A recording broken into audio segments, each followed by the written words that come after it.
So sa mga viewers natin na nagtatanong kung pwede ba daw na walang equalizer, crossover lang dito sa ating dual amplifier. So pwede yan idol ano. So naging setup ko lang dito itong ating mixer dito at saka dual amplifier. So crossover lang ginamit natin dito, hindi tayo gumamit ng equalizer.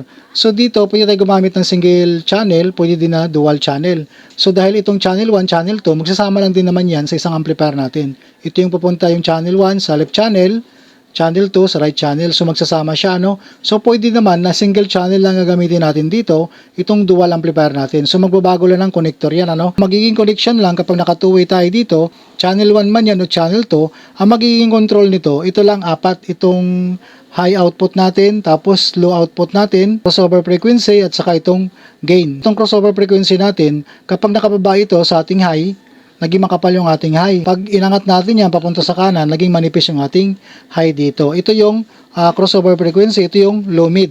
Ayan, so low mid ano, naghahalo yung low at saka mid dito. Kapag nakakababa siya pakaliwa, lamang yung ating low dito. So limbawa, mag-volume tayo dito sa ating gain ano, ayan. Tapos high. Ayan, nakababa pa rito yung ating crossover frequency. Iangat natin yan. Ayan, panipis siya ng panipis. Ayan, hanggang 140. So, dito tayo naglalagay kapag sa ating low, ano, pwede dyan, dyan na tayo sa ating 140, tapos saka tayo mag-low output.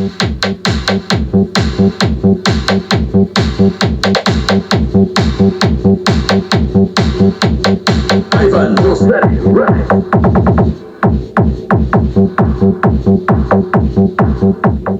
So yan lang ang naging volume natin dito. Itong gain niya, tapos itong crossover frequency niya, so nakapix tayo sa 140. So mayroong pagbabago lang dito sa ating high, ano?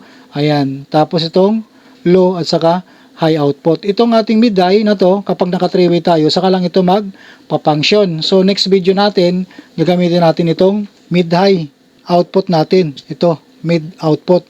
So, saka lang siya magpa-function dyan. So, dahil naka two-way lang tayo dito, ito lang muna magpa-function. Itong high output natin, tapos low output. So, single channel lang ginamit ko kasi dito, idol. Kaya dito lang ako nagbo-volume, ano. Kapag sinama natin itong channel 2, so kung ano ang pihit natin dito sa channel 1, ganun lang din dito sa channel 2 para maging pantay siya. So, kapag halimbawa itong gain natin, nakagitna yan, tapos ito 140 din, sabay lang natin yan para pantay yung channel na lalabas dito sa ating crossover papunta sa ating dalawang amplifier. So halimbawa kung ating pang high dito, ginawa natin sa gitna, ipareho lang natin ang volume dito. Ayan, tapos itong low output natin, ito, pareho lang din yan. Ayan, ipareho natin para yung channel 1, channel 2, output ng ating crossover, pareho ang lakas niyan papunta sa ating amplifier. So naka-single kasi ang connection ko lang dito para mas madali ko lang pihitin ano. Ayun lang siya.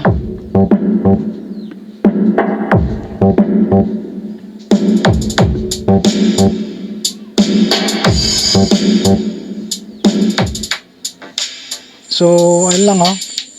Ayan, so naging manipis yung ating high dito kapag nasa dulo na ano. Ayan. Kapag binalik natin yan,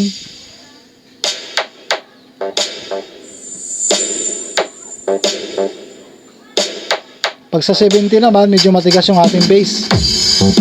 Ayan.